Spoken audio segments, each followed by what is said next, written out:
जी दीदी जी। जी जी। ओम सदन को नमन, गुरु सत्ता को नमन। आज जो योगाहार सत्संग में जो मुकेश भैया जी ने जो योग कराया, उसके लिए हम सहृदय बहुत बहुत आभारी हैं। बहुत अच्छा योग करा रहे। और आज ये जो अभी दीदी है संगीता दीदी अष्ट चक्र के ऊपर बताएंगी। ये वाराणसी से है, तहसील प्रभारी है, बहुत सात्विकता है इनमें, और महिला पतंजलि में वो क्लासेस लेते रहती। तो हमारे आज योगाहार सत्संग में अष्ट चक्र के ऊपर अपना प्रकाश, अपने बुद्धि का, अपने ज्ञान का प्रकाश हमें देंगी और हमें अनुग्रहित करेंगी। तो हम दीदी को आमंत्रित करते हैं। ओम। संगीता दीदी। और आगे संचालन आदरणीय डॉक्टर रोशन लाल भैया करेंगे जी। वो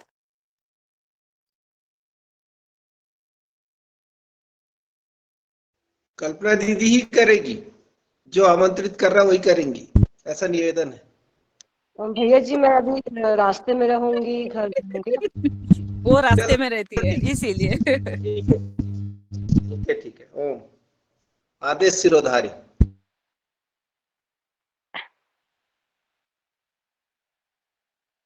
जी आदरणीय बहन जी। जी जी, आपका सभी को सादर ओम, सभी को सादर ओम करती हूँ, प्रणाम करती हूँ और गुरु सत्ता को नमन करती हूँ। आचार्य श्री का वंदन अभिनंदन करते हुए आप सभी वरिष्ठ योग साधक और जो मेरे भाई बहन जुड़े हुए हैं उनको सबको नमन करती हूँ और आभार व्यक्त करती हूँ कि इस योगाहार मंच पर मैं जब इसका द्वितीय सत्र सुनती हूँ तो बहुत ही वरिष्ठ योग साधक या वरिष्ठ जो वक्ता होते हैं वो यहाँ पर आते हैं और बहुत ही अच्छी, जैसे चाहे वो जैविक खेती से हो, चाहे भारतीय संस्कृति से हो, चाहे वैदिक से, बहुत अच्छा ज्ञान वो हमें देते हैं। और मैं जो हूँ वो बहुत, कहना चाहिए, सूक्ष्म उनके सामने एक छोटा सा कण, और इतना बड़ा जो मेरे को आप वो दिया है सम्मान कि मैं भी यहाँ वक्ता के रूप में बोलूं। तो पहले तो मैं आदरणीय रंजना दीदी का और समस्त योगाहार सदन का, इस मंच पे जुड़े हुए सभी वरिष्ठ हमारे योग साधक, हमारे भ्राता पिता तुल्य जो मेरे हैं, सबको मैं प्रणाम करती हूँ, नमन करती हूँ, वंदन करती हूँ। और अभी से यदि कोई त्रुटि मुझसे होगी तो उसके लिए मैं क्षमा प्रार्थी रहूंगी, ऐसी भी आकांक्षा आप सभी से मैं करती हूँ। तो शुरू करेंगे आज का जो द्वितीय सत्र है। जैसे कि टॉपिक बताया गया है अष्ट चक्र। तो अष्ट चक्र से, जैसे नाम ही है हमारा अष्ट चक्र, 8 चक्र के बारे में आज हम आपको थोड़ा सा बताएंगे। महर्षि पतंजलि के जो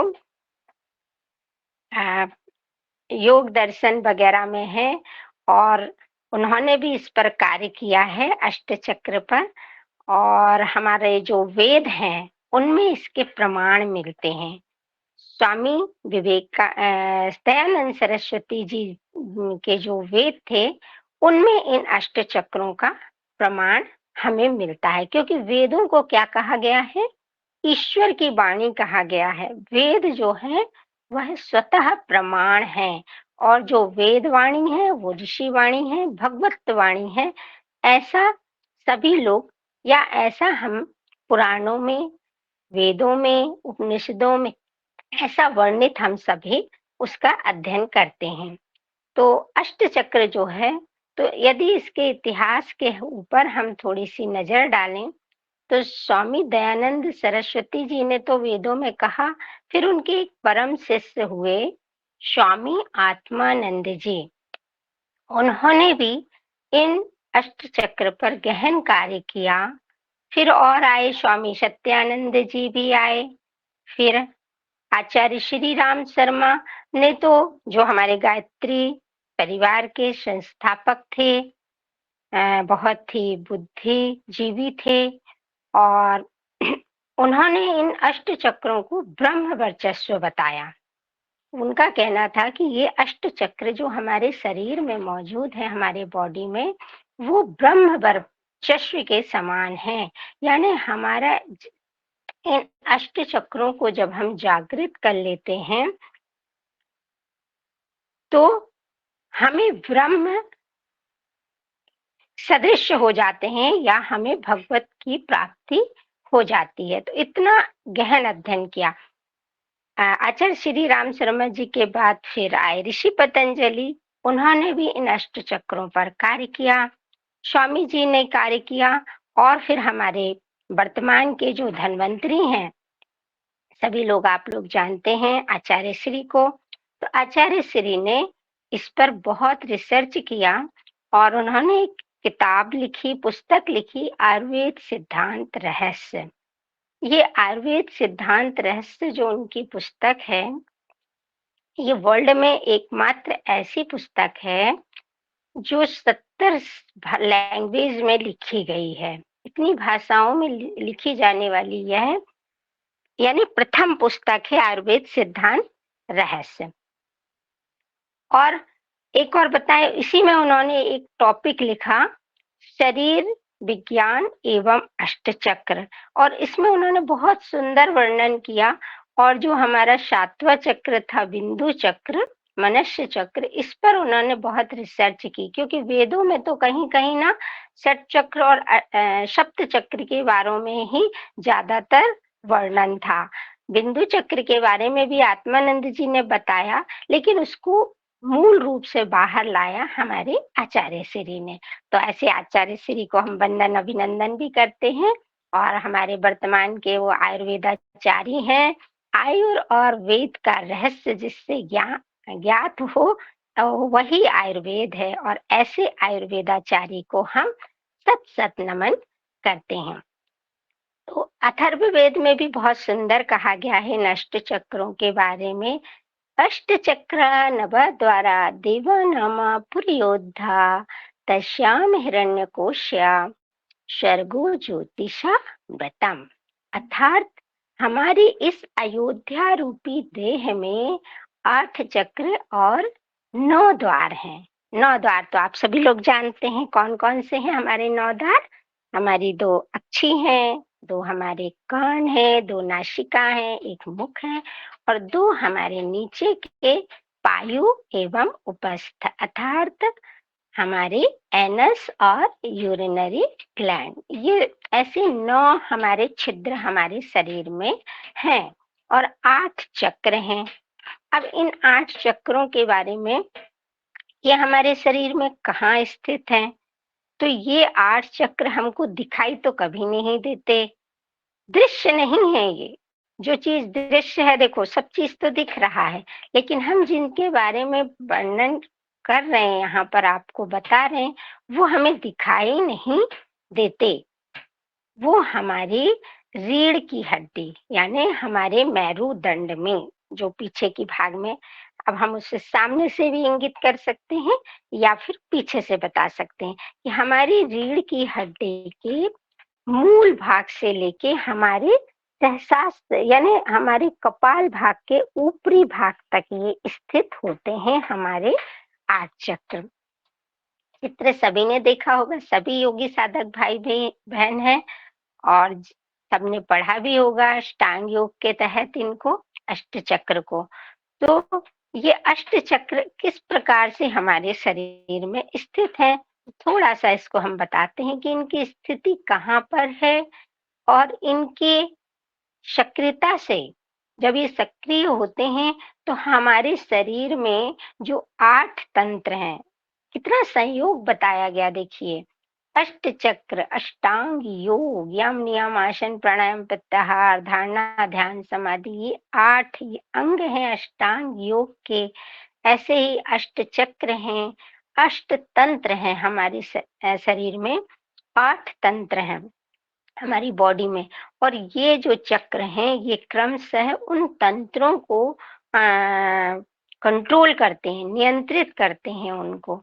तो कैसे नियंत्रित करते हैं, तो ये भी आप देखेंगे। तो एक नियंत्रित क्या करते हैं, नियंत्रित करने के लिए जो हम अभी आप लोगों ने योगाभ्यास किया ना, आचार्य जो हमारे आचार्य आए थे आज मुकेश जी, उनके सानिध्य में बहुत सुंदर योग किया।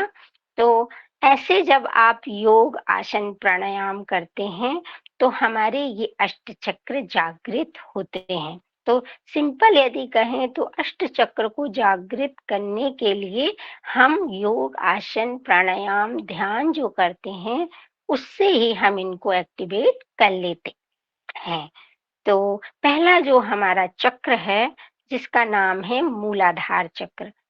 नाम तो अपन सुनते हैं योग करते समय, तो हमारा जो पहला चक्र का नाम है मूलाधार चक्र, या जिसे कहते हैं रूट साइकिल। और यह रूट साइकिल हमारे रीढ़ की हड्डी में सबसे नीचे की ओर स्थित है। कहाँ पर इसकी स्थिति बताई गई है? हमारी जो सेक्स ग्लैंड है, हमारी जो जनन ग्रंथि है, उसके ऊपर 2 उंगल ऊपर इसकी मूलाधार चक्र की स्थिति बताई गई है। और ये हमारे पूरे जनन तंत्र को, यानी हमारे रिप्रोडक्टरी जो सिस्टम है उसको नियंत्रित करता है। साथ ही यह हमारा जो अष्टांग योग का प्रथम अंग है यम, यम से यह संबंधित होता है। जैसे आपको मालूम है यम के 5 स्वरूप होते हैं, सत्य, अहिंसा, अस्तेय, ब्रह्मचर्य और अपरिग्रह। तो इनको ये इससे संबंधित होता है। जब हमारा मूलाधार चक्र एक्टिवेट होता है तो हम में ये सब प्रक्रियाएं स्वतः होने लगती है। हम सत्य की ओर मूव करते हैं, हम में अहिंसा आती है दूसरों के प्रति, हम हिंसा के बारे में नहीं सोचते। अब अहिंसा का तात्पर्य मारकाट से ही नहीं होता कि भाई किसी को मार दिया। बहुत से होते हैं, कहते हैं ना, हम अपने वाणी व्यवहार से भी कभी कभी अहिंसा कर देते हैं। तो जब वाणी से अहिंसा करते हैं, किसी को हम जब अपशब्द कहते हैं, तो वो भी एक प्रकार की हिंसा कहलाती है। तो वो यदि हम ना करें तो वो अहिंसा हो जाएगी, है ना। तो मानना ये करना यही हिंसा नहीं है। हिंसा कई प्रकार की होती है। मन, वचन और कर्म से भी हम अपने में अहिंसा को धारण कर सकते हैं, यानी किसी को हम अपने मन, वचन, कर्म से किसी को आहत ना पहुंचाएं तो उसे भी अहिंसा कहते हैं। सत्य का आचरण, जैसे हमारे जीवन में हम जो भी कह रहे हैं तो वो हम सत्य कहें, हमेशा प्रयास करें कि सत्य की और हम बढ़ें। बहुत कुछ परिस्थितियां ऐसी आ जाती हैं कि जब थोड़ा बहुत, जैसे कहते हैं कि जो झूठ किसी का लाभ पहुंचाए या किसी को दुखी ना करे तो उस समय थोड़ा सा चल जाता है। फिर उसके बाद सत्य, अहिंसा और अस्तेय मीन्स होता है कि विलासिताओं का उपयोग ना करना, है ना। बहुत ज्यादा चीज भी है और फिर एक के बाद एक जो लाते जाते हैं। तो ऐसे ये जो यम है, अस्तेय, ब्रह्मचर्य सभी समझते हैं। अपरिग्रह में भी वही है कि किसी का भी अनावश्यक उपयोग ना करना, वह भी कहलाता है अपरिग्रह। या उसे कहेंगे अपरिग्रह को कि हम विलासिता के साधनों का, मान लीजिए आपके घर में एक टीवी है, एक और ले आए। आजकल तो वैसे ये चलन हो गया है, सबके घरों में, बेडरूम में, हर चीज जगह है। लेकिन उससे कहा जाता है जो इन सब चीजों को धारण कर ले ना, तो उनके लिए यम सिद्ध हो जाता है। तो हमारा जो मूलाधार चक्र है, और मूलाधार चक्र चूंकि हमारे रिप्रोडक्टरी सिस्टम को कंट्रोल करता है, तो रिप्रोडक्टरी सिस्टम को कंट्रोल करता है। और जब यदि हम उससे योग, आसन से नियंत्रित नहीं रखेंगे तो हमारे शरीर में बहुत सारे सेक्सुअल डिसऑर्डर उत्पन्न हो जाएंगे। जैसे कि देखते हैं हम लोग, ल्यूकेरिया वगैरह हो जाता है, श्वेत प्रदर हो जाता है, या फिर हमारी मातृशक्तियों में, यूट्रस, ओवरी वगैरह में कुछ प्रॉब्लम आ जाती है, भाइयों में प्रोस्टेट की प्रॉब्लम आ जाती है। तो इस प्रकार से यदि मूलाधार चक्र हमारा एक्टिवेट नहीं रहता तो हमें इन सब विकृतियों, बीमारियों का सामना करना पड़ता है। तो इससे बचने के लिए जैसे आप लोग त्रिबंध लगाते हैं तो बकायदा उसमें हम संकुचन करते हैं, अपने मूल भाग को ऊपर की ओर खींचते हैं।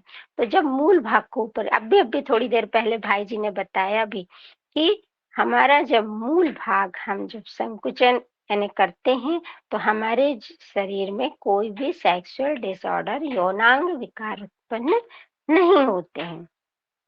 तो ये था मूलाधार चक्र, संक्षिप्त रूप में हमने आपको इसको बताया। फिर दूसरा आता है, अब ये सबसे नीचे स्थित है हमारे सेक्स ग्लैंड के पास। इसके ऊपर यदि हम चलें, रूट साइकिल जिसका नाम था, और इसके ऊपर यदि हम आते हैं तो दूसरा है हमारा स्वादिष्टान चक्र। स्वादिष्टान चक्र की जो स्थिति बताई गई है वो हमारे मूलाधार चक्र से ऊपर यानी सेक्स ग्लैंड से ऊपर और हमारे ये मध्य भाग से थोड़े नीचे की ओर बताई गई है स्वादिष्टान चक्र की स्थिति।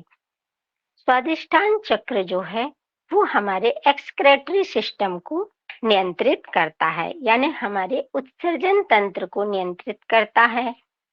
और अष्टांग योग का जो सेकंड वाला अंग है नियम, उससे इसका संबंध बताया गया है। अब चूंकि एक्सक्रेटरी सिस्टम को नियंत्रित करता है तो हमारे जितने भी एक्सक्रेटरी ऑर्गन है, उत्सर्जित ऑर्गन है, जैसे कि किडनी है हमारी, यूरेथ्रा है, फिर उसके बाद यूरिनरी ग्लैंड है, या फिर स्पर्म है, स्पर्म वेसल्स है, शुक्र वाहिनियां, जितने भी हमारे ऑर्गन्स हैं वो सब उससे तो यानी प्रभावित होते हैं यदि वो चक्र हमारा एक्टिवेट, सक्रिय नहीं होता। तो जब हम उसे सक्रिय कर लेते हैं तो हमारा यह चक्र जो है वो एक्टिवेट रहता है और हमें कोई भी, जैसे कई लोगों में किडनी में प्रॉब्लम हो जाती है तो वो प्रॉब्लम नहीं होती, पथरी की प्रॉब्लम हो जाती है तो वो प्रॉब्लम नहीं होती। तो इस प्रकार से यदि उत्सर्जन तंत्र को आप चक्र को एक्टिवेट करके नियंत्रित रखते हैं तो हमारा यह, इसमें ऐसी कोई भी बीमारियां उत्पन्न नहीं होती हैं। नहीं तो आप देखते हैं कि पॉलीसिस्टिक ओवरी हो जाती है हमारी मातृ बहनों में, ओवरी और यूट्रस में सिस्ट वगैरह आ जाती है, गांठ आ जाती है। तो उन सब से इसको यदि हम इस चक्र को एक्टिवेट करते हैं तो हमारे शरीर में ये वाली विकृतियां उत्पन्न नहीं होती हैं।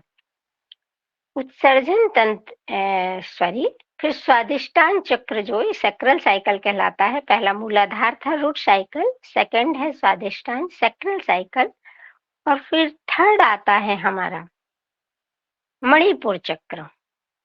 संक्षिप्त में ही बता रही हूँ। मणिपुर चक्र रीढ़ की हड्डी में हम नीचे से ऊपर की ओर बढ़ रहे हैं, 8 चक्र की ओर बढ़ना है। समय अंतराल 1 घंटे है, काफी विस्तृत टॉपिक है लेकिन शॉर्ट में थोड़ा थोड़ा। तो थर्ड जो हमारा है मणिपुर साइकिल। अब सामने से बता देते हैं, नाभि के पास मणिपुर चक्र स्थित होता है। हमारी संपूर्ण देह का जो मध्य भाग है नाभि, इसके पास हमारा मणिपुर चक्र स्थित होता है और यह हमारे पूरे पाचन तंत्र को नियंत्रित करता है। और पाचन तंत्र के जितने भी ऑर्गन हैं, चाहे वो हमारा लिवर हो, हमारा पैंक्रियास हो, इंटेस्टाइन लार्ज स्मॉल, जो भी प्लीहा है, हमारे जितने भी ऑर्गन्स हैं उनको सबको वह नियंत्रित करता है, कंट्रोल करता है। और जब हमारा मणिपुर चक्र अनियंत्रित होता है तो ये सारे ऑर्गन्स में क्या होता है, विकृति उत्पन्न हो जाती है। आप देखते हैं कई लोगों को कब्जियत हो जाती है यदि उन्हें भोजन सही पाचन, और चूंकि ये डाइजेस्टिव सिस्टम हमारे पाचन तंत्र का नियंत्रण करता है, तो हमारा पाचन तंत्र अनियंत्रित होता है तो हमें देखिए एसिडिटी, कब्जियत की जो कॉन्स्टिपेशन कहते हैं, कोष्ठबद्धता जिसे कहते हैं, मल बंध जाता है, मोशन नहीं होते, कई लोगों को बहुत प्रॉब्लम होती है। तो ऐसी विकृतियां हमारे शरीर में होती हैं। यदि पैंक्रियास में बीटा सेल का रीजनरेशन नहीं होता तो हमारे ब्लड में शुगर की मात्रा बढ़ जाती है और हमें शुगर की बीमारी हो जाती है। इसी प्रकार से मधुमेह जिसे कहते हैं, शुगर की बीमारी अब तो कॉमन है, ये सबको मालूम है, बच्चा-बच्चा जानता है। और ये बीमारी आपको बताएं, ये वर्ल्ड में पहले ये बीमारी नहीं थी, इसका नाम ही नहीं था कहीं। लेकिन आप कुछ वर्षों से पिछले देख रहे हैं, 25-30 वर्षों से इस बीमारी में ये नंबर 1 है अभी इसका। यानी सबसे ज्यादा जो पेशेंट हैं वर्ल्ड में वो शुगर के पेशेंट हैं। तो इतनी ज्यादा इसने पांव पसार लिए हैं इस बीमारी ने कि वो छोटे बच्चे से लेकर बड़े तक में हो जाती है। तो यदि हम अपने मणिपुर चक्र को एक्टिवेट रखते हैं, तो मणिपुर चक्र को एक्टिवेट रखने के लिए हमारे महर्षि पतंजलि ने योग दर्शन में बताया कि सबसे आसान है सूर्य नमस्कार। सूर्य हमें ऊर्जा देता है। तो जैसे अभी 12 जनवरी को सूर्य नमस्कार दिवस आ रहा है, हमारे स्वामी विवेकानंद जी की जयंती है जिसे हम युवा दिवस के रूप में मनाते हैं। तो ऐसे सामूहिक सूर्य नमस्कार होगा सारे भारत और सारे अन्य देशों में भी। तो सूर्य नमस्कार यदि आप करते हैं नियमित, और जैसे उसकी 12 स्थितियां हैं, तो यदि आप 12 बार भी उसको कर लेते हैं तो वो आपके लिए सारे आसनों का लाभ देता है। तो मणिपुर चक्र चूंकि आपको यदि एक्टिवेट रखना है तो आप इसका नाम मणिपुर चक्र को सोलर प्लेक्सस साइकिल भी कहते हैं इंग्लिश में। जैसे सूर्य की ऊर्जा से हमारा यह मणिपुर चक्र एक्टिवेट होता है। तो सोलर प्लेक्सस साइकिल यानी मणिपुर चक्र को आप सूर्य नमस्कार के द्वारा एक्टिवेट रखते हैं। बाकी इसका तीसरा जो अष्टांग योग का आसन अंग है उससे यह संबंधित होता है। आसन हम विभिन्न प्रकार के करते हैं, पेट से संबंधित रिलेटेड आसन, मंडूकासन वगैरह किया था आज आप लोगों ने। तो ये सब हमारे पेट को स्वस्थ प्रदान करते हैं। और जब हमारा पेट स्वस्थ रहेगा, हमारा स्टमक अच्छा रहेगा, हमारा लिवर अच्छा रहेगा, हमारा पैंक्रियास अच्छा रहेगी, हमारी छोटी इंटेस्टाइन जिसमें कि भोजन का पाचन होता है, भोजन का पाचन अच्छा होगा तो हमें कभी भी कॉन्स्टिपेशन नहीं होगा। तो इस प्रकार से हम सारी बीमारियों को दूर कर लेंगे, ना एसिडिटी होगी, ना कब्जियत होगी, ना हमें मधुमेह होगा, और कोई भी बीमारी हमारे शरीर में उत्पन्न नहीं होगी। कहते हैं ना, पेट स्वस्थ तो सब कुछ अच्छा रहता है। और अभी हमारे भाई जी ने बताया कि एक एज के बाद थोड़ी सी अन्न की मात्रा हमें कम करना चाहिए। जैसे उन्होंने बताया कि फल फूल और सलाद पर थोड़ा सा डिपेंड रहना चाहिए। तो ये सच है कि क्योंकि देखिए भाई, पंखा है, चलता है चलता है चलता है, अब उसके बैरिंग घिस जाते हैं कि नहीं घिस जाते हैं। तो ऐसे ही हमारा शरीर होता है कि हमारे शरीर में क्या होता है, बहुत से पार्ट्स हमारे थोड़े थोड़े वो पुराने होने लगते हैं। तो वो जैसे लिवर में पाचन शक्ति कम हो जाती, हमारे जॉइंट्स जो रहते हैं उनमें पेन होने लगता है। तो क्यों होने लगता है? क्योंकि थोड़ा सा जो ऑयल ग्रीसिंग कहते हैं ना, जैसे वो कम होने लगता है। ये सामान्य भाषा में है, साइनोफ्लूइड जिसे कहते हैं, वो हमारे शरीर में कम होने लगता है। तो उसके कारण हमारे जो ऑर्गन्स हैं, जो जॉइंट्स हैं, वो दर्द होने लगते हैं। तो इसीलिए सब चीजों को स्वस्थ रखने के लिए जरूरी है कि हम आसन करें। तो आसन हमारे पूरे शरीर को क्रियाशील करते हैं। और अभी शीत ऋतु में बहुत सारे लोग भाई लोग कहते हैं ठंड बहुत ज्यादा है तो हम योग नहीं कर सकते या योग कक्षा में नहीं जा सकते। तो योग कक्षा तो आपको नियमित जाना है भाई। क्यों? क्योंकि वो तो जैसे धरती में, भारत में, हमारे भारत देश में धरती का स्वर्ग जैसे हमारी कश्मीर है, वैसे ही हमारे शरीर के लिए कहीं यदि स्वर्ग है तो वो योग कक्षा है। आप योग कक्षा जाएंगे, नियमित योग करेंगे, एक दूसरे को देखकर आप योग जरूर करेंगे और वो आप सभी के शरीर को लाभ देगा। तो मणिपुर चक्र को आसन के द्वारा एक्टिवेट किया जाता है। फिर चलते हैं तो सारी बीमारियां भी खत्म हो जाएंगी। अब चलते हैं चौथे चक्र की ओर। तो चौथे चक्र फिर पेट से ऊपर बढ़े तो हम अपने दोनों ब्रेस्ट के मध्य में अनाहत चक्र या हृदय चक्र जो हमारे शरीर में उपस्थित होता है, चौथा चक्र। रीढ़ की हड्डी में ये स्थित है, लेकिन सामने से इनकी स्थिति हम बता रहे हैं क्योंकि अपनी रीढ़ की हड्डी पीछे है। तो चौथा चक्र है अनाहत चक्र या हृदय चक्र, जो हमारी दोनों छाती के मध्य में इसकी स्थिति बताई गई है। और यह अष्टांग योग के चतुर्थ अंग प्राणायाम से रिलेटेड होता है। अब प्राणायाम तो सबको मालूम है, ब्रीदिंग प्रक्रिया है, इनहेल एक्सहेल, इनहेल एक्सहेल, श्वास लेना, श्वास छोड़ना, श्वास लेना, श्वास छोड़ना।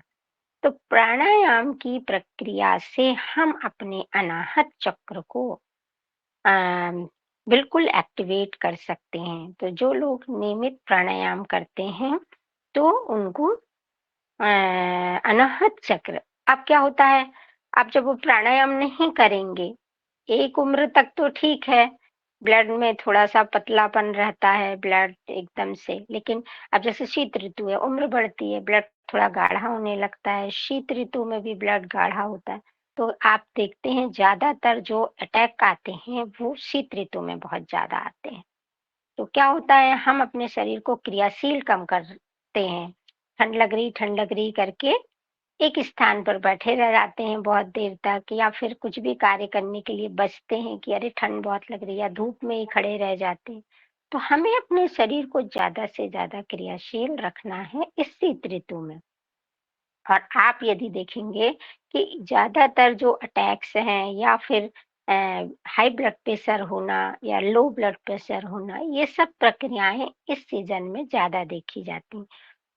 और जो चौथा हमारा तंत्र है, परिसंचरण तंत्र, यानी कि सर्कुलेटरी सिस्टम जो है, उसको यह चक्र जो है वो नियंत्रित करता है। अब जब आप प्राणायाम के माध्यम से चक्र को एक्टिवेट ही नहीं करेंगे तो स्वाभाविक है कि आपके सर्कुलेटरी सिस्टम में प्रॉब्लम आएगी, और सर्कुलेटरी सिस्टम में प्रॉब्लम आएगी तो आपका जो रक्त प्रवाह है वह प्रभावित होगा, क्योंकि इसका कार्य ही है। बॉडी में आपने देखा हमारे जो सर्कुलेटरी सिस्टम है, परिसंचरण तंत्र, रक्त को इधर से उधर ले जाना। हमारे हार्ट में जैसे कि मालूम है 4 भाग हैं, ऑरिकल वेंट्रिकल जिसे कहते हैं, आलिंद और निलय, निलय और आलिंद, और उसमें दायां बायां लेफ्ट राइट होता है, और उसमें भी लेफ्ट, ऐसे 4 कोष्ठ होते हैं। तो हमारी जो वेंस होती हैं, आर्टरीज जो होती हैं, धमनियां, वो रक्त को ले जाती हैं, और जो सिराएं होती हैं वेंस, वो रक्त को ऐसे वापस लाती। तो एक ये संचरण हमारे शरीर में होता है। यदि थोड़ी सी कहीं मिस्टेक हो जाए बताने में तो मुझे आप बीच में टच कर सकते हैं या मुझे क्षमा भी कर सकते हैं, कभी कभी बताने में कंफ्यूजन हो जाता है। तो हमारे हार्ट में जो रक्त का परिसंचरण होता रहता है, रक्त प्रवाह होता रहता है, तो वो हम प्राणायाम के माध्यम से उसको रेगुलर बिल्कुल नियमित कर सकते हैं, और वो हमारे लिए लाभप्रद होता है। तो अनाहत चक्र यदि डिस्टर्ब होगा तो निश्चित ही आपको अटैक की या हार्ट में ब्लॉकेज की प्रॉब्लम उत्पन्न होगी, आपका ब्लड प्रेशर जो है, रक्तचाप, वो ऊपर नीचे होगा। तो यदि इन बीमारियों से आपको बचना है तो आपको अपने अनाहत चक्र को एक्टिवेट यानी सक्रिय रखना होगा। हमारे शरीर में लगभग 72 करोड़ 10,201 नस नाड़ियां हैं, और हम इन नस नाड़ियों को जब एक्टिवेट रखते हैं तो हमारा अनाहत चक्र भी एक्टिवेट रहता है। ये था चौथा चक्र। अब था पांचवा चक्र।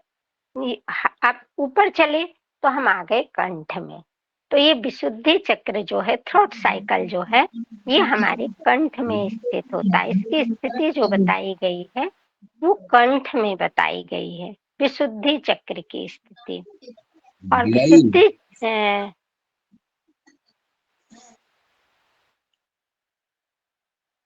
जी, तो विशुद्धि चक्र की स्थिति हमारे कंठ में बताई गई है।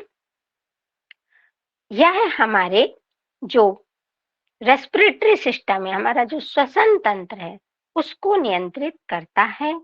और अष्टांग योग का जो 5वां अंग है प्रत्याहार, उससे यह संबंधित होता है।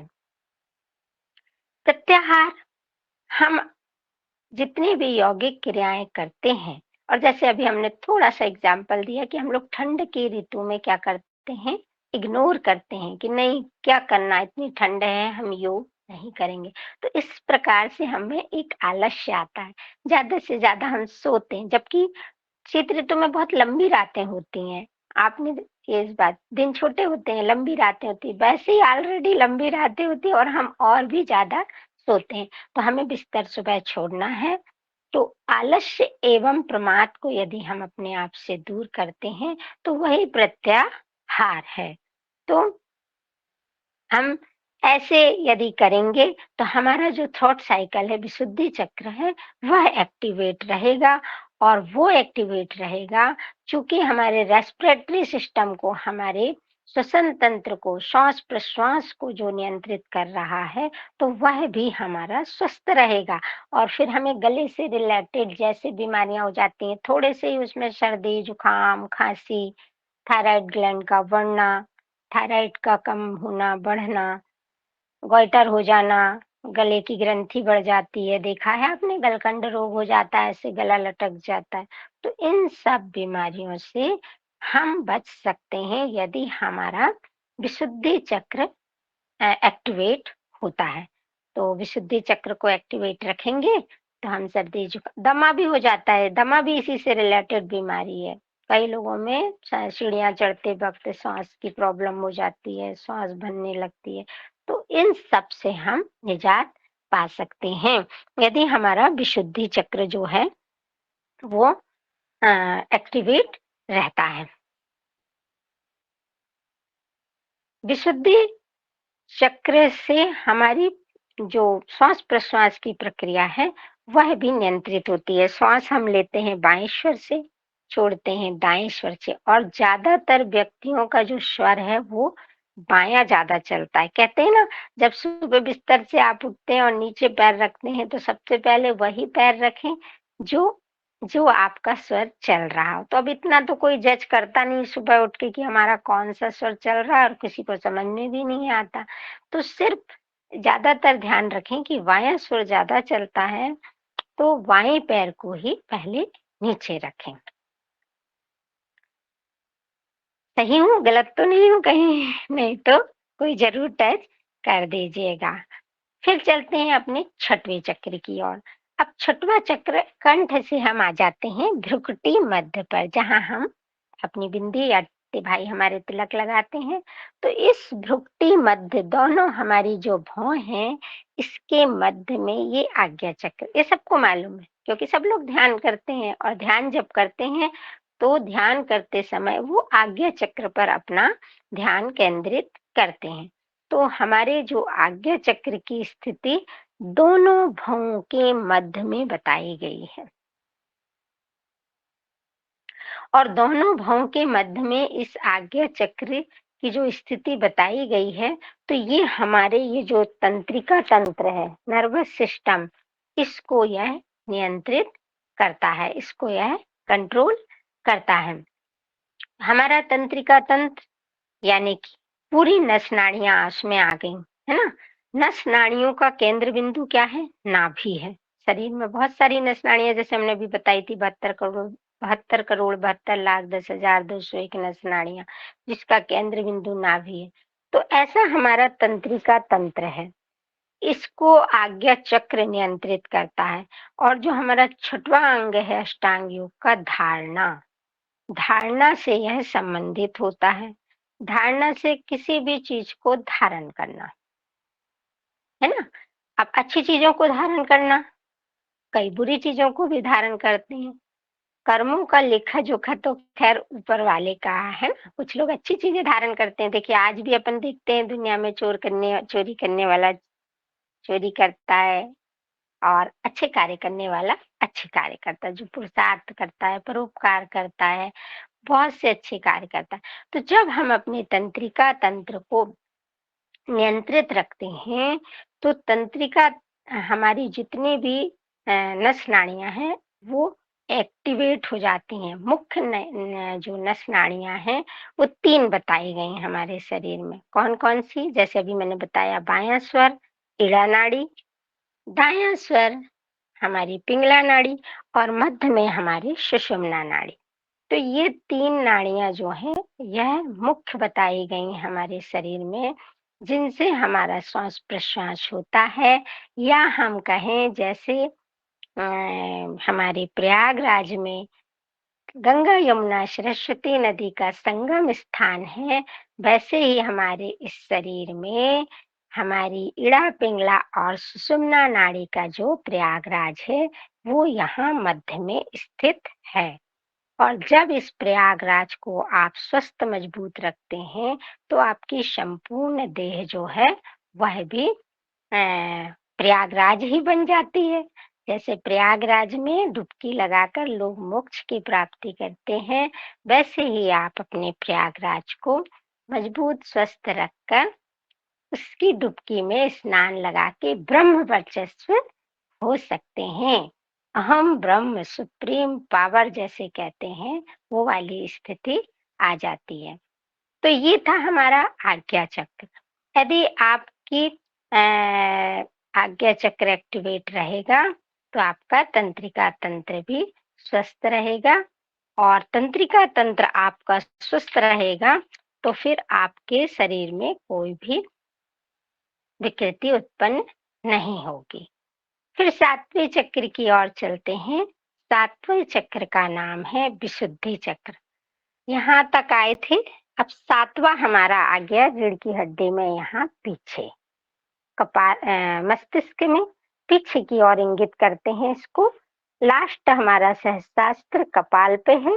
और 7वां जो हम पीछे से इसलिए बता रहे हैं कि हाइपोथैलेमस ग्लैंड जो है हमारी, यहाँ पर मस्तिष्क में जो हाइपोथैलेमस ग्लैंड है उसपे एक नर्व निकलती है, एक नाड़ी निकलती है जिसका कनेक्शन हमारे हार्ट से होता है। मेडिटेशन सेंटर में आपने देखा कि एक चित्र बना होता है, सिर के पीछे एक बड़ा गोला बना होता है, ओरा बना होता है जिसे ओरा कहते हैं, और एक रेखा निकलती है मस्तिष्क से जाती है और उसका कनेक्शन हार्ट से होता है। तो वो इसलिए बताया गया है कि हमारे मस्तिष्क में कोई भी विचार उत्पन्न होते हैं उसकी संवेदना हमें हार्ट में या हृदय में प्राप्त होती है। कैसे? आप मान लीजिए कोई आपको बैड न्यूज मिली, कोई आपको दुखद समाचार मिला, तो आप देखिए वो तो मस्तिष्क ने कैच किया उसको, लेकिन आपका हृदय जो है वो द्रवित हो जाता है, पीड़ा से भर जाता है। इसके विपरीत यदि आपको कोई सुखद समाचार मिलता है, कोई अच्छी खबर मिलती है, तो मस्तिष्क तो टेंशन नहीं रहता मस्तिष्क में। दुखद में तो टेंशन आ जाएगा, तनाव उत्पन्न हो जाएगा, लेकिन उसमें हृदय प्रफुल्लित हो जाता है। मन क्या होता है? खुश हो जाता है, एकदम से हृदय में पंखुड़ियां खिल जाती हैं हृदय की। तो इस प्रकार से हमारा जो मनुष्य चक्र है, बिंदु चक्र, उसका कनेक्शन ऐसे बताया गया। और इस पे आचार्य श्री ने बहुत कार्य किया। इसकी आकृति जो ऐसी चंद्रस्व तत्व के जैसे बताई गई, इसीलिए इसे चंद्रस्व तत्व ही कहते हैं। और मनुष्य चक्र इसलिए कहते हैं क्योंकि मन से जुड़ा हुआ है। हाइपोथैलेमस ग्लैंड से जो एक वेगास नर्व है जो निकली है, उसका कनेक्शन हमारे हृदय से बताया गया। साइंटिफिक है ये थोड़ा सा, तो ऐसा इसमें बताया गया है। मनुष्य चक्र चंद्रस्व तत्व, ऐसी चंद्रमा के जो बिंदु के समान इसकी आकृति बताई गई। हमारे विद्वान जो योगाभ्यासी लोग हैं और वेदों में जहाँ इसका वर्णन मिलता है, तो इसकी आकृति ऐसे चंद्रस्व, तो इसलिए इसे चंद्रस्व तत्व भी कहा जाता है। अब चूंकि हमारे हृदय के से कनेक्टेड है, कंकाल तंत्र को यह नियंत्रित करता है। जो हमारा बिंदु चक्र है वह कंकाल तंत्र, स्केलेटन सिस्टम जो है हमारा, जो हड्डियों का ढांचा, उसको ये नियंत्रित करता है। और अष्टांग योग का जो 7वां अंग है ध्यान, ध्यान से ये संबंधित होता है। बिंदु चक्र जो है वो ध्यान से संबंधित होता है। जब आप ध्यान लगाते हैं तो हमारा बिंदु चक्र जो है वो एक्टिवेट होता है और ये हमारे पूरे जो है विशुद्धि चक्र कंकाल तंत्र को नियंत्रित करता है। इसके बाद आता है बिंदु चक्र के बाद अंतिम आता है हमारा सहस्रास्त्र चक्र, यानी कि सहस्रास्त्र चक्र, क्रोन साइकिल जिसे कहते हैं। सहस्रास्त्र चक्र या क्रोन साइकिल सबसे हमारे कपाल भाग पर सबसे ऊपर यहाँ स्थित होता है। बहुत ही संवेदनशील स्थान है ये हमारे पूरे संपूर्ण शरीर का, बहुत ही कोमल होता है। छोटा बच्चा जब जन्म लेता है तो उसका ये जो तालू भाग है ये बहुत सॉफ्ट होता है एकदम, तो लक लक लक लक ऐसा दिखता भी है छोटे बच्चे के जब उसके बाल कम रहते हैं ना, तो ऐसे। और बहुत ही संवेदनशील स्थान है, जब इस पर चोट पड़ती है तो वो हमारे लिए बहुत दुखदाई हो जाती है। बहुत से हम दुर्घटनाओं में देखते हैं कि सब संपूर्ण शरीर स्वस्थ दिखता है, कहीं चोट नहीं दिखती, लेकिन वो चोट जब मस्तिष्क पर पड़ती है तो उससे व्यक्ति की मृत्यु तक हो जाती है। तो इतना संवेदनशील स्थान है। और आप लोगों ने फिल्मों में भी देखा है ना कि कैसे हीरो विलेन ऐसे मार देते हैं और हीरो या विलेन कभी-कभी बेहोश हो जाते हैं। तो हमें अच्छा, ये हमारा जो एंडोक्राइन सिस्टम है ऊपर पूरा अंतःस्रावी सिस्टम जो तंत्र है, इसको नियंत्रित करता है हमारा सहस्रास्त्र चक्र। सहस्रास्त्र चक्र चूंकि हमारे एंडोक्राइन, अब एंडोक्राइन सिस्टम आपको मालूम है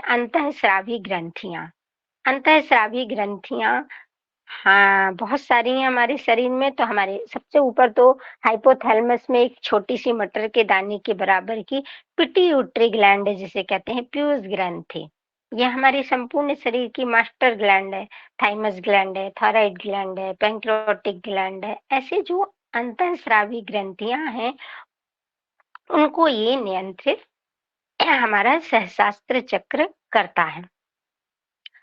अब सहस्रास्त्र चक्र को एक्टिवेट करने के लिए हम लोग प्रणव प्राणायाम करते हैं। जो अंतिम हमारा समाधि की स्थिति आ जाती है, धारणा ध्यान समाधि, तो ध्यान द्वारा जब हम समाधि की स्थिति में पहुंच जाते हैं तो उस समय हमारा ये सहस्रास्त्र चक्र पूर्णतः एक्टिवेट हो जाता है और अहम ब्रह्म, मैं ही ब्रह्म हूँ वाली स्थिति, ऐसा सुप्रीम पावर हमको प्राप्त हो जाता है। अब देखा है आपने पुराने समय में हमारे पुराने ऋषि जो थे वो बरसों तपस्या रत रहते थे हिमालय की कंदराओं में, गुफाओं में। तो वो उनको क्या करते थे, वो निद्रा वगैरह, आहार वगैरह सब चीज, भूख प्यास हर चीज का वो त्याग कर देते थे और ऐसी स्थिति में पहुंच जाते थे। तो वो कहलाती थी ब्रह्म वर्चस्व की स्थिति, अहम ब्रह्म की स्थिति, जिसे सुप्रीम पावर कहते हैं। लेकिन क्या ही आज संभव है ऐसा करना? तो हम सब कहेंगे बिल्कुल भी नहीं, क्योंकि आजकल तो मन ही स्थिर नहीं है ना। मन स्थिर है क्या? बिल्कुल भी स्थिर नहीं है मन। हम पल में यहाँ बैठे आपको बता रहे हैं, लेकिन फिर भी हमारा मन कहीं और चला ही जा रहा है। ऐसा ही सबका होता है। तो वो एक अलग बात थी। तो आज के समय में हम परिवर्तन कैसे महसूस करेंगे? जब हमारी अष्ट चक्रों का जागरण योगिन क्रियाओं, आसन, प्राणायाम से होगा तो तो हमारे जो कुंडलिनी शक्ति, नाम सुना होगा सभी ने कि कुंडलिनी शक्ति है वो जागृत होती है। जैसे पुराने ऋषि लोग थे, उनकी भी पूरी जो कुंडलिनी शक्ति थी वो जागृत हो जाया करती थी। तो वो इसलिए वो अपना भूख प्यास आहार निद्रा पर वो विजय प्राप्त कर लेते थे। तो आज के समय में यदि हम में स्वयं में थोड़ा सा भी परिवर्तन हो रहा है, यदि हम में कुछ आध्यात्मिकता आ रही है, कुछ हम अपनी संस्कृति के बहुत नजदीक जा रहे हैं, दूसरों के प्रति यदि दया करुणा सहानुभूति मैत्री मुदिता ये सब भाव यदि हम में आ रहे हैं, तो समझ लीजिए कि आप में भी कुंडलिनी का जागरण हो रहा है। तो इस प्रकार से उस चीज को हम महसूस कर सकते हैं। और ये अष्ट चक्र जो है, और ये जो वो बताया गया है ना कि अष्ट चक्र नवा द्वारा देवानाम पुरयोधा, और तस्याम हिरण्यकोश्यम स्वर्गो ज्योतिषा व्रत, यानी जो एक हिरण कोश जो बताया गया है या कुंडलिनी जागरण बताया गया है, वो ब्रह्म वर्चस्व की स्थिति होती है। तो इस प्रकार से ये अष्ट चक्र थे। बहुत मैंने प्रयास किया कि आप लोगों को बता पाऊं, और यहीं कहीं पर भी थोड़ी सी भी यदि त्रुटि होगी तो उसे मुझे जरूर टच करेंगे। और ये थे अष्ट चक्र हमारे। तो योग करें और अपने अष्ट चक्रों का जागरण करें।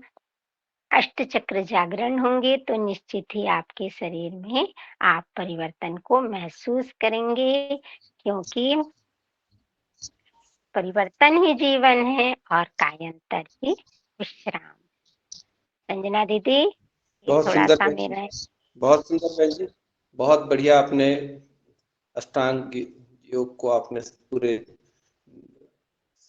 मनोयोग से बताया। और अब प्रश्न की बारी है, तो सुमित जी का हैंड रेज, उनको आमंत्रित करता हूँ कि आप आए और अपना प्रश्न करें। जी, प्रणाम संगीता जी, संगीता दीदी। मैंने मतलब आपको सुनते हुए ऐसा लग रहा था कि हम किसी ऋषि मुनि को सुन रहे हैं। मेरे पास इतने पुस्तक हैं मगर मैंने उनको अभी तक पलटाया नहीं है।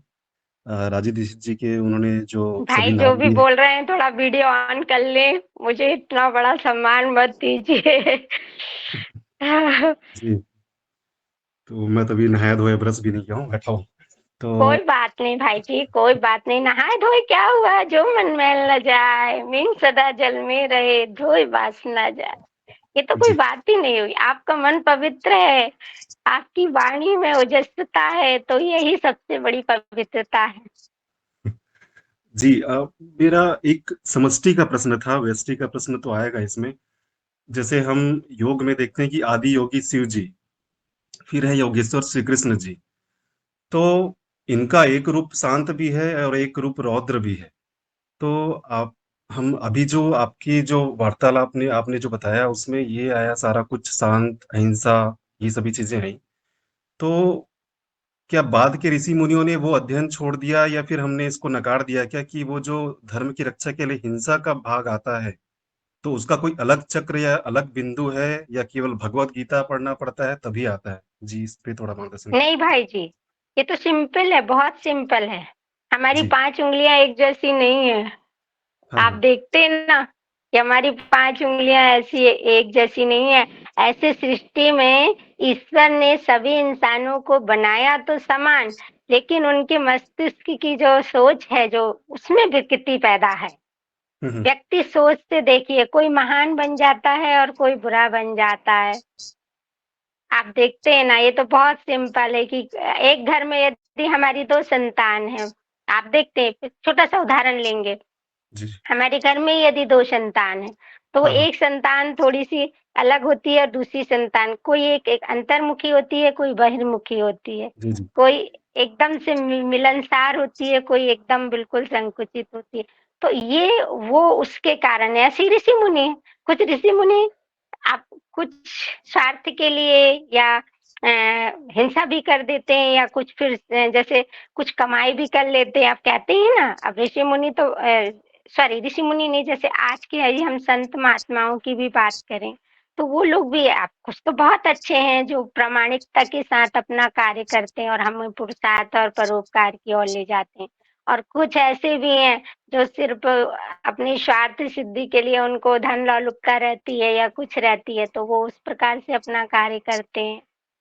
ये तो ईश्वर ने तो संपूर्ण सृष्टि को समान बताया। बच्चा कोख से जन्म लेता है, अब लेकिन उसमें जो संस्कार और वो है, वो जैसा वो माहौल पाता है वैसा वो डेवलप हो जाता है। जी, जी। जी, धन्यवाद। धन्यवाद भाई जी जी। बहन जी, बहुत बहुत धन्यवाद। अगले प्रश्न के लिए हीरालाल जी, आदरणीय हीरालाल जी कुशवाहा, आप आए और अपना प्रश्न करें। जी आदरणीय जी, बहुत बहुत साधुवाद आपको, धन्यवाद। आज जो संगीता बहन जी ने बताया है वो सुन के बहुत आनंद आया, बहुत अच्छा लगा। आपकी जो शैली है, बताने का जो तरीका है, बहुत अच्छा है। प्रश्न पूछिए। प्रश्न ये है मेरा कि चूंकि मैं अभी गाड़ी चला रहा था, मैं सुन नहीं पाया। 8 चक्रों का आपने बताया है, तो 8 चक्रों के नाम ले दीजिए एक बार, सिर्फ नाम ले दीजिए। जी जी, सबसे रीढ़ की हड्डी में अपन नीचे नहीं से नहीं नहीं ऊपर की ओर नहीं, बढ़ते कुछ नहीं हैं। बताना, सिर्फ नाम बोल दीजिए। मूलाधार, हाँ, स्वादिष्टान, नाम ही बोल रही हूँ। मणिपुर, सिर्फ जी नाम जी, बोलिए। नाम क्रम से। स्थान नहीं बताना है, जी, वो आप बता चुके हैं पहले ही। मूलाधार। जी जी, नाम नाम मूलाधार जी। है, फिर स्वादिष्टान है, मणिपुर है, अनाहत है, विशुद्धि है, आज्ञा है, फिर उसके बाद बिंदु चक्र है और फिर सहस्त्रार चक्र है। तो बिंदु चक्र कहाँ पे होता है? बिंदु चक्र हमारे मस्तिष्क की हाइपोथैलेमस ग्लैंड में स्थित होता है। इसका कनेक्शन हमारे हृदय यानी कंकाल तंत्र को ये नियंत्रित करता है, तो उसके पास भी इसका बताया हमने। एक ओरा देखते हैं आप, ओरा में बिंदु चक्र की जो स्थिति बताई गई है, हाइपोथैलेमस ग्लैंड से एक बेगास नर्व निकलती है, उस नर्व का कनेक्शन यूं जाके आप देख रहे हैं ना, ऐसे एक रेखा जाती है और फिर वो हृदय में आती है, तो उसका यानी मस्तिष्क में विचार उत्पन्न होते हैं और हृदय में संवेदना उत्पन्न होती है, ये तो बताया कहना गया। है तो ये बिंदु चक्र की स्थिति सहस्रार हाइपोथैलेमस चक्र आपका ग्लैंड में, यहाँ पर है, सहस्त्रार तो ये के ऊपर भाई आज्ञा जी, चक्र, वो सहस्रार चक्र के बीच में बिंदु चक्र होता है क्या? मध्य में। यस यस अच्छा, यस भाई जी, इस एरिया में है। हाँ, ये आपका आज्ञा है, अच्छा, ये तंत्रिका आपने तंत्र को ललना नियंत्रित, एक और कह रहा था मैं, एक कोई ललना बिंदु चक्र, चक्र को। ललना चक्र, ललाट चक्र भी बोलते हैं, वो भी कोई जी, होता है क्या? ललना चक्र, इसी का ललाट नाम चक्र। है, बिंदु चक्र का नाम है ललना चक्र। बिंदु चक्र के बहुत से नाम है भाई जी, मनस्य चक्र भी कहा गया है, चंद्रस्व तत्व भी कहा गया है इसको, चंद्रस्व चक्र, क्योंकि आकृति इसकी चंद्रमा के चंद्रकार बताई गई है, अर्धचंद्राकार। और ललना चक्र को भी हम कभी आपने आचार्य श्री के मुंह से सुना होगा कि वो बिंदु चक्र को ललना चक्र ही कहते हैं, तो धन्यवाद। इसी का नाम है ललना चक्र। Point cycle. जी जी। अब आपने बहुत सुंदर तरीके से बिंदु चक्र के बारे में बताया। अगला प्रश्न अशोक जी है, आदरणीय अशोक पटेल जी, आप आए और अपना प्रश्न करें। मेरा प्रश्न ये है कि ये चक्रों को जागृत करते हैं, और दूसरा प्रश्न ये है कि क्या गृहस्थ व्यक्ति इन चक्रों को जागृत कर सकता है क्या, और गृहस्थ जीवन भी प्राप्त कर सकता है क्या, और क्या ये चक्र क्या साधु सन्यासी बनाते हैं? इन प्रश्नों का उत्तर देने कृपा करें। साधु सन्यासी नहीं बनाते। सबसे पहले तो आपके अंतिम प्रश्न का जवाब कि साधु चक्र ये तो हमारे शरीर में, इस अयोध्या रूपी देह में ऑलरेडी स्थित है, जो दृश्य नहीं है, जो दिखाई नहीं दे रहे हैं, लेकिन स्थित है। इनको कोई बनाता नहीं है। ये तो एक प्रश्न का उत्तर हुआ आपका कि ये जो है ये बनाता नहीं है। दूसरी बात, इसको जागृत करने के लिए मैं हर चक्र में बता रही थी कि जो हम यौगिक विधियों को, आसन को और प्राणायाम के माध्यम से इन चक्रों को जागृत करते हैं। अब चक्रों को जागृत करना यानी स्वयं में परिवर्तन महसूस करना। आप स्वयं में परिवर्तन महसूस करेंगे। आप यदि आसन कर रहे हैं तो आपके शरीर में फ्लेक्सिबिलिटी रहेगी, आपके शरीर में सक्रियता रहेगी, आप जल्दी से ज्यादा प्राणायाम करेंगे, आपका मस्तिष्क ज्यादा चलेगा, आपका हृदय अच्छा से काम करेगा और उसमें आप एक हेल्दी स्वस्थता महसूस करेंगे। कोई उसमें विकृति उत्पन्न नहीं की। कई लोगों को सांस, सीढ़ी चढ़ते वक्त सांस फूल गई, वो स्थिति आपके साथ नहीं आएगी। तो स्वयं में परिवर्तन ही महसूस करेंगे आप योगिक क्रियाओं से, प्राणायाम से, आसन से और जो भी है बैठक, दंड बैठक, जितनी यानी शरीर को कुल मिला के हम योग के माध्यम से। और उसमें दूसरा आप देखते होंगे आज के बच्चे जिम जाते हैं। अब जिम में वो लोग कहते हैं हम अपनी बॉडी में जो भी अपना बनाते हैं, वो लोग डोले शोले जो भी ये कहते हैं, तो वो त्वरित लाभ कहलाता है। आप देखिए जिम जाने वाला बच्चा जब तक जिम जाएगा तब तक तो उसके शरीर में आपको चेंजेस दिखेगा, और जिस दिन वो जिम बंद करेगा उस दिन उसकी धीरे धीरे वो फिर से पूर्ववत स्थिति में आ जाता है। लेकिन यौगिक क्रियाओं को यदि आप नियमित कर रहे हैं और आप यदि 1 महीने 2 महीने छोड़ भी देते हैं, लेकिन आपके शरीर में उतना परिवर्तन नहीं होगा जितना उसका हुआ था। महसूस थोड़ा बहुत आप में भी अंतर आएगा, लेकिन आप यदि एक्टिविटीज शारीरिक गतिविधियों को जारी रखे हैं तो आप में कुछ नहीं होगा। अब कई लोग बोलते हैं भाई गांव की महिला है, यदि ग्राम का किसान है, वो व्यक्ति सुबह सुबह खेत जाएगा कि योग करेगा, तो वो जा रहा है, वहां श्वास प्रश्वास हो रही है, ऑलरेडी वो खेती कर रहा है, कुदाली चला रहा है सुबह से। तो शारीरिक श्रम करना, अब चूंकि आज के समय में शारीरिक श्रम कम हो गया है, हमारी मातृ बहनें ज्यादातर सुविधाओं, भाई लोग भी ज्यादातर सुविधाओं में रहने लगे हैं आजकल। किचन में मशीन आ गई है, मिक्सी आ गई है, गूंथने की मशीन आ गई, तो ये सब हम लोग अपने शरीर के लिए सुबह 1-1.5 घंटे बैठ के कर रहे हैं। अब मुट्ठी चला रहे हैं, घुमा रहे हैं, तो ये कार्य कर रहे हैं। पहले लड्डू बनाते थे, अब लड्डू नहीं बनाती हमारी बहनें, रेडीमेड ले आती हैं। तो ये एक हुआ। और आपका एक और प्रश्न था, क्या था सेकंड वाला? फायदा क्या है और कितने दिन में जागृत हो जाते हैं? जागृत तो क्या भाई जी, देखिए आप नियमित योगाभ्यास कर रहे हैं, आप स्वयं में परिवर्तन महसूस कर रहे होंगे। आप दूसरों को देखते हैं, किसी को यदि कष्ट में देखते हैं तो आपके हृदय में पीड़ा उत्पन्न होती, समझ लिए आपका अनाहत चक्र जागृत हो गया। आपके हृदय में पीड़ा उत्पन्न हो रही है, किसी के दुख को, पर पीड़ा देख के यदि आपको किसी को दर्द लग रहा है तो ये कई लोग इग्नोर कर देते हैं, अरे जाने दो ना, होगा उसकी प्रॉब्लम। खैर हम लोग भी करते हैं, किसी के बीच में दखल अंदाजी नहीं करते, लेकिन फिर भी यदि परपीड़ा को देख के आपका दिल पिघलता है, आपका हृदय रोता है, तो समझ लिए आपका अनाहत चक्र जागृत है। मस्तिष्क में यदि कोई अच्छे विचार, और ग्रस्त जीवन में भी इसको कर सकते हैं, ऐसा कुछ भी नहीं है। और हाँ, जो हमारे जी कि ऐसा तो नहीं हम कुंडलिनी जागृत कर दे और सन्यासी बन जाए, तो ये उनका प्रश्न था। अगला प्रश्न कल्पना जी अगला प्रश्न करें, और 8 बजे के बाद सबसे अनुरोध है कि हैंड रेज ना करें। सुनील जी, कौशल जी, आदरणीय सभी से अनुरोध है, 8 बजे के पहले जो हैंड रेज हो जाएगी पूरी कंप्लीट, ऐसा अनुरोध है। जी जी कल्पना जी अपना प्रश्न करें। जी संगीता जी प्रणाम। दीदी मैं अभी मई 2025 में हम मिल चुके हैं सहयोग योग प्रशिक्षण शिविर में। आपका मार्गदर्शन अष्ट चक्र और षड्रस पर था, तो मैं यही बोलना चाहती थी कि बहुत बहुत धन्यवाद और आभार इसके लिए। जी कौशल जी आप अपना प्रश्न कर लें।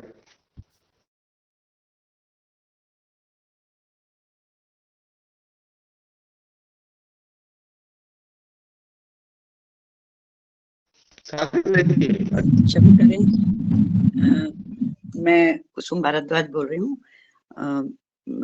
संगीता जी आपको तो पहले बहुत बहुत धन्यवाद, और आपसे तो हमेशा मिलना होता ही है। सहयोग शिक्षण में आपका यही वाला टॉपिक रहता है, बहुत बढ़िया। और मेरा तो कोई प्रश्न नहीं, इसलिए विचार उठा कि जो अशोक जी पूछ रहे हैं कि गृहस्थ व्यक्ति कर सकता है क्या, तो मैं एक ही लाइन में बोलूंगी कि जब हम योग करते हैं तो संगीता जी क्षमा करें, मैं आप तो सब मतलब मैं आपके लिए वो नहीं बोल रही, मतलब इसलिए मैं थोड़ा सा उसमें ऐड कर रही हूँ कि जो अष्टांग योग है, जो यम नियम आसन प्राणायाम प्रत्याहार धारणा ध्यान, इनको पहले प्रैक्टिकल शरीर में करना, अपने जीवन में करना पड़ेगा, और इनको करके ही फिर हम गृहस्थ हो चाहे सन्यासी हो। तो इनको जब तक ये जो 8 नियम हैं, इनको जब हम कर लेंगे तो कोई भी व्यक्ति सब कुछ पे कंट्रोल कर सकता है, गृहस्थाश्रम अच्छे से चलाकर स्वस्थ रह के और चारों प्रकार से स्वस्थ रह सकता है, mental physical social and spiritual सब। ये अशोक जी का जो प्रश्न था तो मैंने थोड़ा सा इसलिए। हाँ, और वही बात मैं भी दीदी यही कह रही कि जैसे एक भाई जी ने कहा कि कुंडली जागृत हो जाएगी, तो उतनी गहराई तक तो अपन लोग अभी पहुंच ही नहीं सकते, क्योंकि इतना मन स्थिर है वर्तमान में। उस गहराई तक इस जीवन में नहीं पहुंच पाएंगे जो हमारा चल रहा है। ये तो हमारे जो संत महात्मा लोग हैं, कई जीवन के बाद में ये लोग इस स्थिति तक पहुंचे हैं कि आज हमको उन सबसे सीखने को मिल रहा है। तो ये तो बहुत लंबी वाली बात है, परंतु ये शुरू के 4 ही अगर हम कर लें, यम नियम आसन प्राणायाम प्रत्याहार, तो हम उस गृहस्थ आश्रम को अच्छे से चला सकते हैं। जी बहुत बहुत धन्यवाद, क्षमा करें मैंने बीच में बोला। कोई क्षमा की बात नहीं है, आप बहुत मेरे मार्गदर्शक के रूप में हैं और मैं आपसे ऐसी यानी आप मुझसे क्षमा ऐसा कोई भी बिल्कुल एक्सेप्शन मत कीजिए। आप हमारे मार्गदर्शक के रूप में हैं, प्रेरणा स्रोत के रूप में हैं, और जितने भी मेरे वरिष्ठ योग साधक भाई बहन हैं, यदि मुझसे कहीं त्रुटि हो तो वो मुझे क्षमा करें। और सभी को सादर धन्यवाद, सभी को सादर। जी बहन जी, बहुत सुंदर, बहुत सुंदर। हमारी कुसुम बहन जी ने भी आपकी बात को आगे बढ़ाया। हम सबका हृदय से अभिनंदन करते हैं और आप सभी का जो इसमें जुड़े, और हमारी संगीता बहन जी को, आदरणीय हमारी संगीता बहन जी वाराणसी बालाघाट से, आप जिस तरह से आपने इस अष्टांग योग और कुंडलिनी की बात की, अष्ट कुंडलिनी की बात की, उसको जिस सरलता से और सहजता से बिंदुवार एक एक चीज को बताया, निश्चित रूप से आपका अनुभव, आपका जो ज्ञान है उसका वो आपकी वाणी में उद्धृत होता है। और निश्चित हमारा जो योगाभ्यास की क्लास है, योगहार का सत्संग है, ये आपके ज्ञान से अपने आप को आज गौरवान्वित महसूस कर रहा है। हम हृदय से आपका अभिनंदन करते हैं। बहुत बहुत धन्यवाद। ओम प्रणाम। प्रणाम भाई जी। जी, और सभी को, सभी योगाहारी भाई बहनों को प्रणाम। कल पुनः मिलते हैं 5:30 बजे नए योगाचार्य जी के, नहीं, हमारे मुकेश रघुवंशी जी ही रहेंगे कल शायद वो ज्यादा समय देंगे, तो कल तक के लिए पुनः 5:30 बजे पुनः मिलते हैं। और अशोक भैया को कोई चैलेंज नहीं करे, अशोक भैया कुछ भी कर सकते हैं, वो अभी सब कुछ कर सकते हैं, ऐसा मेरा निवेदन है। जी।